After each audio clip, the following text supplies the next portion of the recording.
Porque o... A gente tinha muito aquilo, né, a gente corria na época, a gente se sentia muito injustiçado às vezes, né?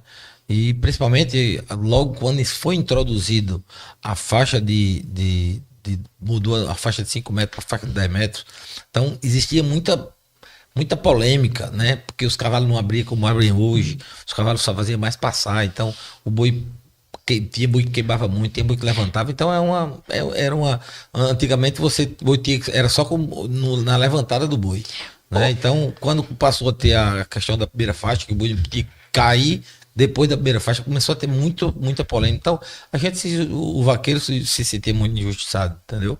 Então o objetivo foi esse e a causa foi essa. Ô Marcelo, você falou uma coisa importante sobre a questão da mudança da faixa. Eu vou pedir para a produção liberar um vídeo que tem do Marcelo correndo com o pai dele nessas faixas de 5 metros para as pessoas entenderem, né, o que o Marcelo estava falando. Vão descobrir a minha idade. Marcelo, explica pra gente aí como era esse tempo aí, que as pessoas estão em casa querendo saber. Assim, né? Isso aí eu não me vergonho nunca dizer minha idade, né, para as pessoas. Eu tenho 55 anos de idade.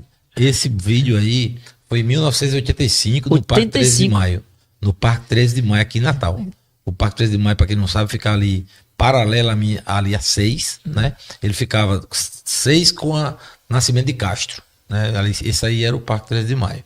A gente, como é que consistia? A gente tinha que derrubar o boi antes, né? Os mais técnicos derrubavam assim, do jeito que dessa carreira aí, né? Vou pedir para a produção liberar ele sem áudio enquanto o Marcelo fica falando. Aí assim, o mais técnico, o boi caía antes da faixa, ele poderia cair antes da faixa, né? Como esse boi aí caiu, ó, e ele ficou no meio da faixa. Ele tinha que levantar no meio das duas faixas. Ele não podia pisar na segunda faixa, mas ele podia cair antes da primeira faixa, né? Isso aí eu acho que 16 anos. Eu sou de 69 e em 1985 eu tinha 16 anos nessa vaquejada. Esse vídeo aí foi vídeo de um amigo nosso que vinha de Minas Gerais todos os anos para a vaquejada do Parque 13 de Maio, Dr. Hernando Cordeiro, e ele já tinha uma filmadora em aquele VHS, né? Ele já filmava os amigos mais próximos e tal. Esse vídeo foi um presente que eu recebi de Rodolfo Isidoro, lá de Alagoas, que foi um dia à casa de Dr. Hernando Cordeiro e trouxe esse vídeo do Parque 13 de Maio em si.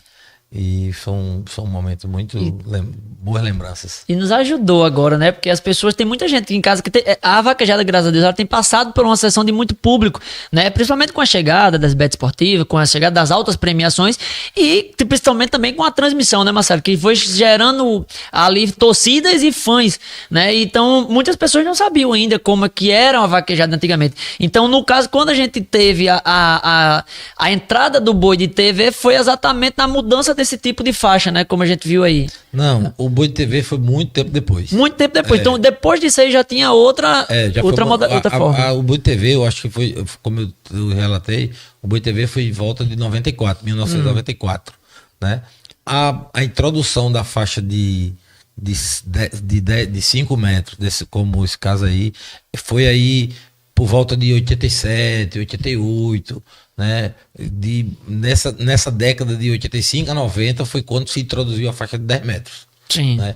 Foi acabando a BQM, através dos dirigentes da época aqui do Nordeste, José Andrade, Adélio Andrade, Dr. Laerte, que tinha uma ação muito grande na BQM na época, fez um campeonato e introduziu a faixa de 10 metros, onde o boi tinha que levantar, cair e levantar dentro das duas faixas.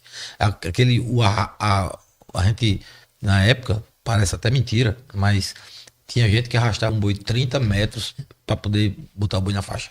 Caramba. E ele da onde o boi caía para onde o boi ficava era 20, 25, 30 metros. Quem era o fera da época, nessa época do de arrasto? Silvinho, teve muitos vaqueiros bons, né? São épocas diferentes, né? Eu, no tempo de menino, tinha Ailson Miguel, tinha Adélio Andrade, tinha Doda Eduardo Amaral, tinha Tonho Vaqueiro de Alagoas, tinha Nildo Pinheiro do Ceará. São todos vaqueiros. Eu era boy, tinha 15 anos, 13, 14 dias, esses E já profissionais. disputava com ele, né, Marcelo? A gente começou a disputar, mas esses caras já eram campeões, né? Eles já eram campeões. Aí depois veio João Batista, já foi de outra geração. Aí veio João Batista, vieram esses grandes vaqueiros que são renomados. O João Batista que é considerado o vaqueiro do século, para mim foi um dos vaqueiros mais completos. Mas aí são várias décadas, né? São vários tempos, são vários campeões, são várias diferentes fases que você não pode comparar com hoje, tá? Mas com certeza era grandes vaqueiros, eram grandes cavalos e eram grandes vaquejadas. Marcelo, tem uma curiosidade.